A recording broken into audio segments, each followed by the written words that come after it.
Jajaran Polres Kaimana bekerja sama dengan Pemda Kaimana melaksanakan rapat koordinasi bersama para kepala sekolah.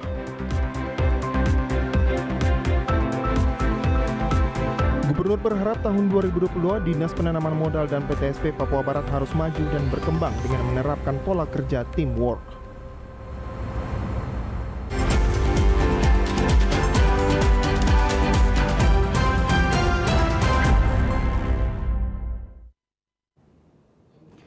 Salam jumpa pemirsa, senang sekali saya Esti Ika dapat kembali menjumpai Anda dalam program Berita Papua Barat hari ini. Sejumlah informasi di Papua Barat akan kami hadirkan untuk Anda. Inilah berita selengkapnya. Pemirsa, jajaran Polres Manokwari bekerja sama dengan Pemda Kaimana melaksanakan rapat koordinasi bersama para kepala sekolah, mulai dari tingkat dasar hingga tingkat menengah atas dan kejuruan terkait penerimaan rapot. Rakor dilaksanakan menindaklanjuti surat edaran yang dikeluarkan oleh Dinas Pendidikan Provinsi Papua Barat terkait penerimaan raport untuk siswa-siswi di seluruh Papua Barat, termasuk di Kabupaten Kaimana. Dalam surat edaran tersebut mewajibkan siswa yang mengambil raport telah menjalani vaksin COVID-19. Kapolres Kaimana AKBP Ketut Widiarta dalam sambutannya mengatakan pelaksanaan vaksinasi COVID-19 tetap dilaksanakan serentak di seluruh Indonesia, di Papua Barat dan juga di Kabupaten Kaimana. Yang pertama, ini sesuai dengan anjuran dari pemerintah pusat, ya, yang sudah ada edaran itu. Kenapa anak-anak ini disentuh untuk pencapaian vaksinasi? Supaya ini lebih merata kembali, Pak, merata kepada masyarakat maupun tingkat belajar. Kenapa diberikan pada saat momen pemberian raport? Karena di situ momen yang pas bisa kita berikan, bisa kita lakukan, ya. Ini bukan suatu mengancam, ya tidak. Ini mengajak kepada mereka.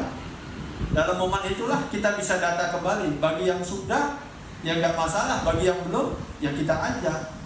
Sementara itu, Sekda Kabupaten Kaimana Dr. Andos Donald R. Wakum dalam sambutannya mengatakan Pemda Kaimana akan tetap memberikan dukungan terkait pencegahan dan penanggulangan COVID-19 di Kaimana. Dari kami pemerintah daerah, kita selalu akan memberikan dukungan dan kemudian akan menerapkan segala kemampuan yang ada pada kita untuk mensukseskan program kegiatan penanggulangan COVID ini. Tentu pemerintah daerah tidak bisa bekerja sendiri, tapi dibantu juga oleh teman-teman dari Forkopimda, terutama juga dari pihak Polres, dan ini sudah bisa berjalan dengan baik. Hadir dalam rakor ini, Kepala Kejaksaan Kaimana, Ketua Pengadilan Negeri Kaimana, Kasdim 1804 Kaimana, Kepala Dinas Pendidikan Pemuda dan Olahraga, dan Kepala Dinas Kesehatan Kaimana. Dari Kaimana, Arfad Jainpo, TVRI Papua Barat, melaporkan. Pemirsa, Gubernur berharap tahun 2022 dengan Kepala Dinas yang baru, Dinas Penanaman Modal dan PTSP Papua Barat harus maju dan berkembang dengan menerapkan pola kerja teamwork. Hal tersebut ditegaskan dalam sambutan Gubernur Papua Barat yang dibacakan Asisten 2 Setda Papua Barat Melkias Warinusa. Pada acara serah terima jabatan Kepala Dinas Penanaman Modal dan Pelayanan Terpadu Satu Pintu dari PLT Gottlieb Apono kepada Kepala Dinas Definitif Yan Pitmoso, sekaligus ucapan syukur masuk tahun 2022. Acara diawali dengan ibadah singkat yang dipimpin oleh Pendeta Shirley Parinusa dengan pesan firman Tuhan yang disampaikan bekerja itu mandat, sehingga apapun pekerjaan yang dilakukan harus dihargai. Manusia di bumi dan ditempatkannya di Taman Eden, maka Tuhan berkata, berusahalah, lestarikanlah, lakukan segala yang baik dalam pekerjaan. Jadi sebelum manusia jatuh dalam dosa sudah ada pekerjaan. Ada orang berpikir bekerja itu kutuk, tidak. Bekerja itu mandat. Sama-sama bilang. Amin, saudara. Ya, apapun pekerjaannya, hargai pekerjaan itu. Mungkin Bapak Ibu ada di eselon 2, eselon 1, eselon 3, 4. Nggak penting eselonnya. Yang penting kita diberi mandat untuk bekerja. Sementara itu, Kepala Dinas Penanaman Modal dan PTSP Papua Barat Yan Pitmoso mengatakan Papua Barat dianugerahi kekayaan alam yang melimpah Namun hingga saat ini investasi di Papua Barat masih berada di level 29 dari 34 provinsi. Hal tersebut menjadi pekerjaan besar di tahun 2022, sehingga iklim investasi di Papua Barat dapat lebih baik. Barat yang kita banggakan. Saya dan kita semua selalu juluki sebagai surga kecil yang jatuh di bumi. Ini tidak hanya sebuah slogan tanpa alasan. Tapi 5 Februari 1855, Otto dan Gessler tiba di Mansinam dengan doa sulung. Dengan nama Tuhan, kami menginjak tanah ini. Tanah ini, negeri ini, Provinsi Papua Barat kaya raya dengan sumber daya manusia. Sumber daya alam yang ada di atas permukaan bumi dan yang ada di bawah perut bumi. Namun sampai pada hari ini investasi kita di Papua Barat masih ada di level ke-29 dari 34 provinsi di Indonesia. Dan ini adalah pekerjaan rumah besar untuk kita semua. Lebih khusus keluarga besar Dinas Penanaman Modal dan PTSP Papua Barat. Sambutan Gubernur Papua Barat yang dibacakan Asisten 2 Melkias Warinusa mengatakan, untuk mempersiapkan pelayanan yang super prima, Dinas Penanaman Modal dan Pelayanan Terpadu Satu Pintu harus mengembangkan 5 upaya dasar menjadi pejabat yang siap melayani, sikap santun, menerapkan tim kerja, menepati waktu kerja, dan bisa menguasai teknologi komunikasi. Terasa berpacu dengan waktu untuk mempersiapkan diri kita untuk menjadi pelayan masyarakat yang super prima. Suasana yang mendukung kira itu dengan sendirinya harus dibangun kemampuan, suasana kerja dan kesejahteraan yang berkeadilan. Untuk terbangunnya karakter pelayanan prima, Dinas Penanaman Modal dan Pelayanan Terpadu Satu Pintu harus mengembangkan 5 upaya dasar, yaitu menjadi pejabat yang melayani, bukan dilayani, memiliki sikap ramah dan santun kepada siapapun, menempatkan mitra dan partner kerja sebagai penentu keberhasilan, menepati waktu dan bekerja di barisan paling depan dalam menyelesaikan tugas dan berkompetisi, dan yang akan terakhir menggunakan teknologi komunikasi dalam komunitas jejaring kerja. Untuk menciptakan iklim investasi Papua Barat lebih baik, kita harus bekerja sama antara OPD dan juga instansi vertikal lainnya, serta didukung oleh agama dan juga organisasi masyarakat. Jimmy Tabisu, TVRI Papua Barat melaporkan. Pasca tragedi Kisor pada 2 September lalu, situasi keamanan di Kabupaten Maibrat sudah aman dan kondusif. Untuk itu, Kodim 1809 Maibrat memfasilitasi pemulangan ratusan pengungsi untuk kembali ke kampung halamannya di Kisor. Aktivitas masyarakat di Kabupaten Maibrat, Papua Barat aman dan kondusif pasca tragedi Kisor yang menyebabkan 4 prajurit TNI Angkatan Darat gugur pada 2 September lalu. Akibat kejadian itu, ratusan warga mengungsi keluar dan mengungsi di sebagian distrik di wilayah Maibrat. Komandan Kodim 1809 Maibrat, Letkol Infantri Heri Ismail mengatakan, wilayah Aifat Raya semakin hari jauh kondusif dan aman. Hal itu ditandai dengan kembalinya ratusan pengungsi ke kampung Kisor. Kepulangan warga pengungsi di beberapa kampung seperti Kampung Kisor, Roma, Tolak, sebagian distrik Aifat Selatan sudah mulai kembali. Menurut Dandi Maibrat, pemulangan pengungsi Maibrat sudah dilakukan sejak memasuki Natal dan Tahun Baru. Hingga saat ini proses pemulangan terus bertahap dilakukan melalui pendataan warga yang akan difasilitasi kepulangan mereka oleh jajaran Kodim Maibrat setelah melakukan koordinasi dengan kepala distrik dan kampung. Lebih lanjut, kata Dandim, pihaknya terus menghimbau kepada warga agar kembali ke kampung halaman karena Kodim 1809 Maibrat memberikan jaminan sepenuhnya bagi keamanan warga, lebih fokus untuk memfasilitasi dan membantu setiap warga pengungsi yang akan kembali. Sementara untuk komunikasi sosial kepada masyarakat, Dandi menyebutkan sesuai arahan Panglima TNI, semua satuan penugasan, baik yang organik Satgas Teritorial yang awalnya Satgas PAM Rawan, akan menjadi Satgas Koramil. yang akan melaksanakan fungsi kewilayahan melalui metode teritorial, dan itu sudah dilaksanakan.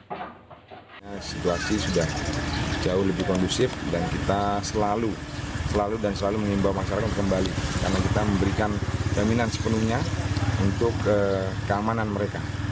Kita fokus kepada keamanan warga untuk kembali ke pengungsian dan memfasilitasi setiap warga yang akan kembali. Pengungsi yang ada di Kisor kurang lebih yang update terakhir itu ya kita punya data sekitar 130-an orang. Kemudian yang untuk di Susumuk Raya ini mulai dari kampung THIT sampai dengan di arah ke Kumurkek itu kurang lebih ada 300-an orang. Selain memfasilitasi kepulangan pengungsi ke Kampung Kisor dengan kendaraan, puluhan personil TNI Angkatan Darat juga turun langsung ke rumah warga untuk membantu warga melakukan pembersihan rumah mereka yang sudah ditinggal 5 bulan. Michael Jasman, TVRI Papua Barat melaporkan. Jajaran Polres Kaimana bekerja sama dengan pemerintah daerah dan Kodim 1804 kembali membuka layanan vaksinasi COVID-19 kepada masyarakat sejak hari Senin, tanggal 10 Januari 2022 kemarin. Warga sangat antusias untuk mendapatkan pelayanan vaksinasi COVID-19 secara gratis yang dipusatkan di Gedung Pertemuan Kroy Kaimana ini. Hal ini dikatakan Kapolres Kaimana AKBP Iketut Widiarta ketika dikonfirmasi TVRI di Gedung Pertemuan Kroy di sela-sela pelaksanaan vaksinasi hari Selasa tanggal 10 Januari 2022. Kapolres mengatakan sebanyak 4.000 vial vaksin dosis Sinovac telah disiapkan untuk masyarakat. Terima kasih masyarakat warga Kaimana. Kami dari Polres dalam kesempatan hari ini yang baik ini kami melakukan kembali pelayanan vaksinasi kepada seluruh masyarakat Kaimana. Kami sudah membuka dari kemarin dan selanjutnya sampai batas waktu yang tidak ditentukan. Ini vaksin kita kembali sudah di dropping dari Manokwari sejumlah 4.000 dosis ya, atau 4.000 orang gitu ya. Jadi harapan kami semua warga masyarakat di Kaimana yang belum melaksanakan vaksin atau yang sudah melaksanakan vaksin pertama, silahkan lakukan vaksin di Gedung Kroy yang kita miliki ini, yang fasilitasi oleh pemerintah daerah. Kapolres juga mengatakan, meski saat ini target vaksinasi belum tercapai yakni 70%, namun pihaknya tetap melaksanakan sosialisasi kepada masyarakat serta berharap dukungan semua pihak. Vaksin. Walaupun capaian kita belum 70%, ya ini untuk memotivasi kita pencapaian di akhir bulan ini atau awal bulan depan dapat mencapai 70%. Maka dari itu bisa didukung oleh seluruh lapisan masyarakat, pemerintah daerah, stakeholder yang lain, dan tentunya para tokoh-tokoh masyarakat, agama, pemuda, dan lainnya bisa menyampaikan ke warganya untuk mengajak masyarakat untuk dilaksanakan vaksin. Dari Kaimana, Arfat Jempot, TVRI Papua Barat melaporkan. Pemirsa, sebagai ucapan syukur Rektor Unipa bersama Sivitas Akademika Universitas Papua melaksanakan acara lepas sambut Tahun Baru 2022 sebagai ungkapan syukur mengingat Universitas Negeri Papua bisa berjalan hingga memasuki tahun 2022 dengan perkembangan kampus universitas yang semakin baik.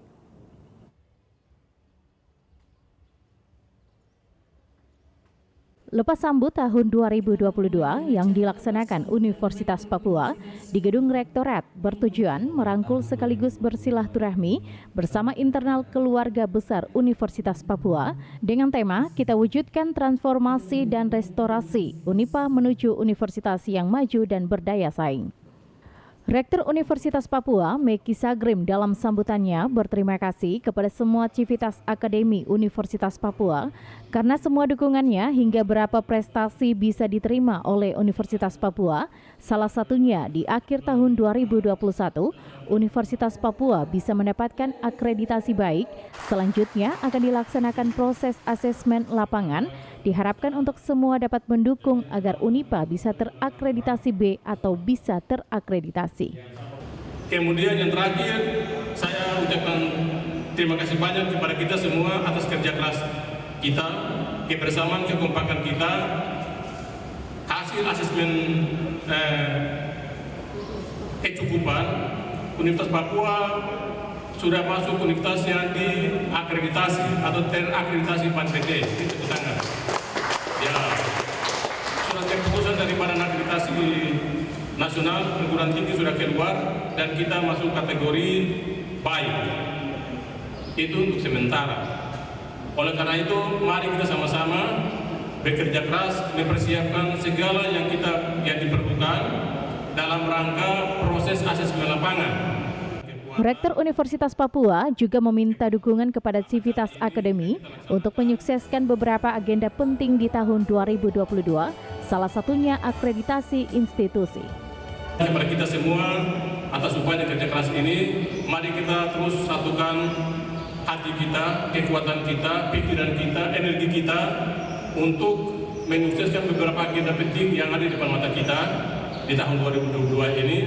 Yang pertama adalah akreditasi institusi tadi nanti di asesmen lapangan pada paling lambat pada bulan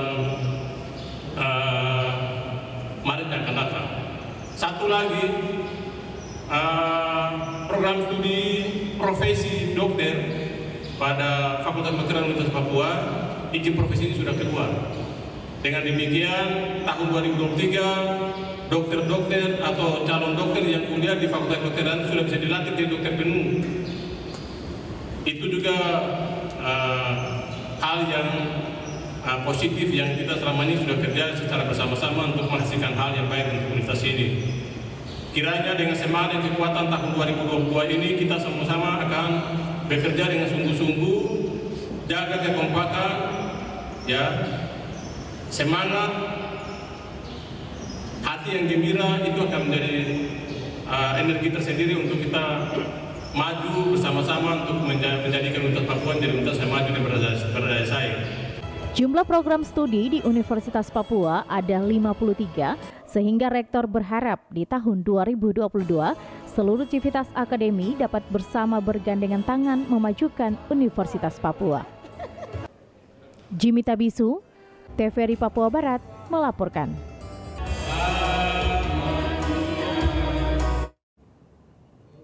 Pemain terbaik Timnas Indonesia di ajang Piala AFF 2020, Ricky Kambuaya, akhirnya pulang ke kampungnya di Sorong dan disambut dengan pemberian hadiah sebuah sepeda motor Kawasaki oleh Ketua DPRD Kota Sorong.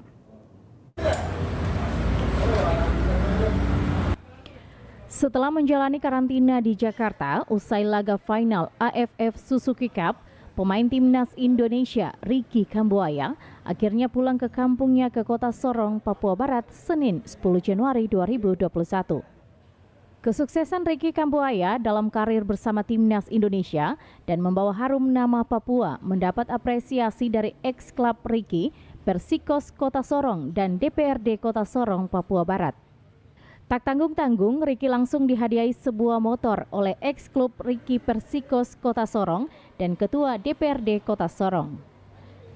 Bahkan Ricky diminta memilih sendiri motor yang disukainya, ditemani ibunda tercinta Ricky Kambuaya bersama rekan-rekan masa kecilnya mendatangi sebuah dealer motor dan memilih motor yang disukainya. Ketua DPRD Kota Sorong Petronella Kambuaya yang juga bibi dari Ricky menyerahkan langsung motor hadiah apresiasi kepada Ricky Kambuaya.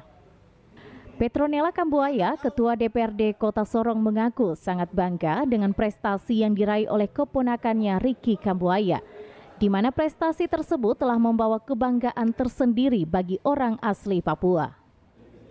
Prestasi Ricky menurut Petronella didahului dengan bintang terbaik asli Papua, Ortizan dan Boas Salosa. Untuk itu kepada generasi muda Papua, khususnya pemuda asli Sorong, diharapkan dapat termotivasi dengan kesuksesan Ricky, Boas dan Ortizan, dan hendaknya mereka dapat menjauhi hal-hal negatif yang dapat merugikan prestasi anak muda Papua. Ya, ini adalah jawaban Tuhan buat kami orang Papua, orang Sorong, kemudian lebih khusus lagi Ayamaru sudah kedua ini, Boas Salosa dengan Ricky Kambuaya. Jadi saya sangat bangga. Saat itu saya sangat bangga. Terima kasih Tuhan. Ini jawaban Tuhan buat kami orang Papua. Ricky Kambuaya mengatakan dirinya berterima kasih atas apresiasi yang diberikan oleh Ketua DPRD Kota Sorong dan Persikos Kota Sorong. Kepulangan dirinya ke Kota Sorong, selain refreshing bersama keluarga, Ricky mengaku akan bertemu dengan para pemain ex-klub dirinya serta berikan motivasi bagi para SSB miliknya World City yang telah membawa dirinya hingga ke timnas. Jadi saya bersyukur dan berterima kasih sekali. Ini menjadi motivasi untuk bagaimana ke depannya saya terus berkarir, berikan yang terbaik untuk ke depan. Ya tentunya selama di sini,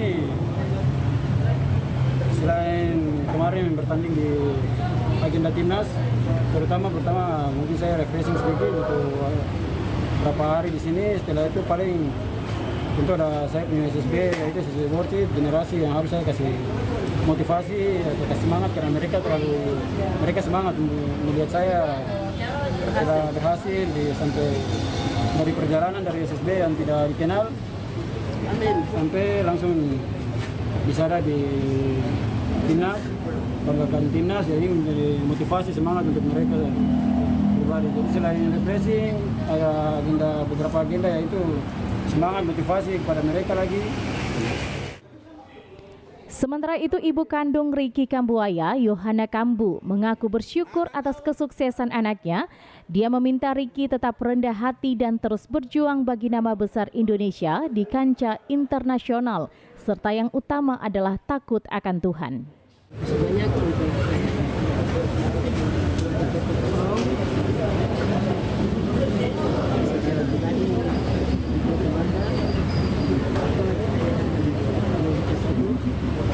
Tuhan.